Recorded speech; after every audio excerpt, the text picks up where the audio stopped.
الحمدللہ رب العالمین والعاقبۃ للمتقین والصلاة والسلام علی سید الانبیاء والمرسلین اما بعد فاعوذ باللہ من الشیطان الرجیم بسم اللہ الرحمن الرحیم۔ محترم سامعین ناظرین، آج کی اس نشست کے اندر، آج کی اس ویڈیو کے اندر درود شریف کے متعلق گفتگو کی جائے گی، اور یہ ایک ایسا درود ہے کہ جس کو عرف عام میں درود عام کے نام سے پکارا گیا ہے۔ بزرگان دین نے اس درود شریف کے بے شمار فضائل اور مناقب بیان کیے ہیں۔ جو شخص اس درود پاک کو پڑھتا ہے، رب تبارک و تعالیٰ اس بندے کے گھر کے اندر امن اور سکون کو پیدا فرما دیتا ہے۔ اگر جادو ہو تو جادو ختم ہو جاتا ہے۔ اگر گھر کے اندر بے سکونی ہو، بیماری ہو، مصیبتیں ہوں، پریشانیاں ہوں، یہ ساری کی ساری چیزیں رب تبارک و تعالیٰ اس درود پاک کی برکت سے ختم فرما دیتا ہے، اور اس بندے کے گھر کے اندر فرشتے آ جاتے ہیں، رحمت والے پر بچھا لیتے ہیں، اور گھر والوں کے لیے یہ دعا کرتے ہیں کہ مولا اس درود شریف کی برکت سے ان کے اوپر جتنی بھی بیماریاں ہیں تمام بیماریوں کو دور فرما دے، جو پریشانیاں ہیں تمام پریشانیوں کو دور فرما دے۔ تو گرامی قدر حضرات، یہ کون سا ایسا درود ہے کہ جس درود شریف کو پڑھنے سے فرشتے بھی بندے کے لیے دعا کرتے ہیں؟ تو وہ درود شریف یہ ہے: اللہم صلی علی محمد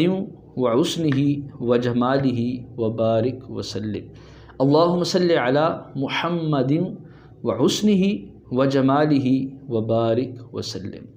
اس درود شریف کے پڑھنے کے کئی طریقے بزرگان دین نے بیان فرمائے ہیں، لیکن ان میں سب سے آسان اور بہترین طریقہ وہ یہ ہے کہ جو شخص اس طریقے کے اوپر عمل کرے گا، رب تبارک و تعالیٰ اس بندے کے گھر کے اندر سکون ہی سکون پیدا فرما دے گا، اور گھر کے اندر اگر لڑائیاں بھی ہوتی ہیں وہ لڑائیاں ختم ہو جائیں گی، جھگڑے ختم ہو جائیں گے،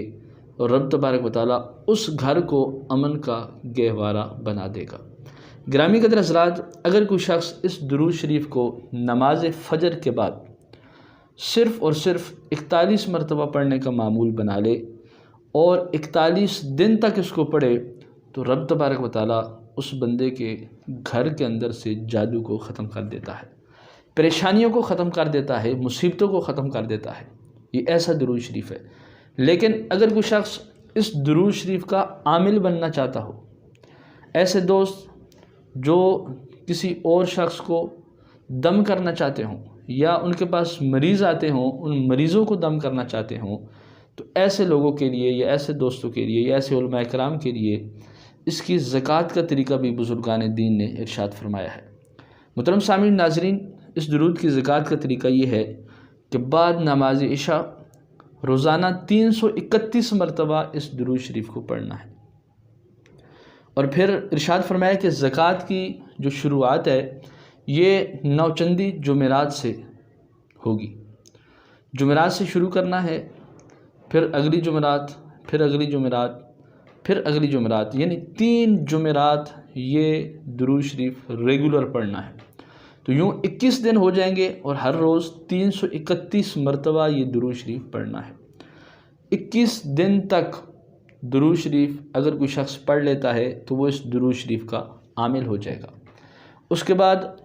اگر کوئی سائل آ جاتا ہے، مریض آ جاتا ہے، تو وہ عامل جس شخص نے اس درود شریف کے 21 دن کا چلا کیا ہو، تو ایسا بندہ کسی کے اوپر بھی دم کرے گا، رب تبارک و تعالیٰ اس درود کے پڑھنے کی برکت سے، دم کی برکت سے اس اگلے بندے کی پریشانی کو دور فرما دے گا۔ اسی وجہ سے بزرگان دین ارشاد فرماتے ہیں کہ جو شخص ہر فرض نماز کے بعد 41 دن تک 11 مرتبہ اس درود پاک کو پڑھنے کا معمول بنا لیتا ہے، تو رب تبارک و تعالیٰ رزق کے بند دروازے اس بندے کے اوپر کھول دیتا ہے۔ اگر کوئی شخص 21 دن تک اس درود شریف کو لگاتار پڑھ لے، اس کا چلہ کر لے، اور پھر وہ ہر نماز کے ساتھ 11 مرتبہ پڑھنے کا معمول بنا لے، تو پھر ایک دن ایسا آتا ہے کہ اس درود شریف کی جو روحانیات ہیں، جو اس درود شریف کے ساتھ موکلات ہیں وہ بھی عامل کے اوپر زہر ہونا شروع ہو جاتے ہیں۔ بعد دفعہ تو اس شخص کو نور نظر آ جاتا ہے، سفید روشنی نظر آ جاتی ہے، اور حتیٰ کہ جو مسجد کے اندر یا عامل کی جو چلہ گاہ ہوتی ہے یا جو کمرہ ہوتا ہے اس کے اندر نیک نورانی جنات بھی آ جاتے ہیں۔ گرامی قدر حضرات، اس درود شریف کو پڑھنے کے بہت زیادہ فائدے ہیں۔ ان میں سے سب سے بڑا فائدہ یہ ہے کہ جس گھر کے اندر لڑائی جھگڑے ہوتے ہیں وہ شخص یا وہ لوگ صرف اور صرف پورے دن میں کسی بھی ٹائم پر کسی بھی وقت اس درود شریف کو اللہم صلی علی محمد و حسنہ و جمالہ و بارک وسلم، اس درود شریف کو صرف اور صرف 21 مرتبہ پڑھ کر اپنے گھر کے چاروں کونوں میں دم کر دیں، پھونک مار دیں، تو انشاءاللہ تعالیٰ اس درود شریف کی برکت سے گھر سے شیطان بھاگ جائیں گے۔ جب گھر سے شیطان بھاگیں گے تو گھر امن کا گہوارہ بن جائے گا، سکون ہی سکون ہو جائے گا، اور تمام گھر والوں کے دلوں کے اندر محبت پیدا ہو جائے گی۔ محترم سامعین ناظرین، دعا ہے کہ رب تبارک و تعالی ہمیں ہر روز کم سے کم 11 مرتبہ یہ درود شریف اللہم صلی علی محمد و حسنہ و جمالہ و بارک وسلم پڑھنے کی توفیق عطا فرمائے۔ وما علینا الا البلاغ المبین۔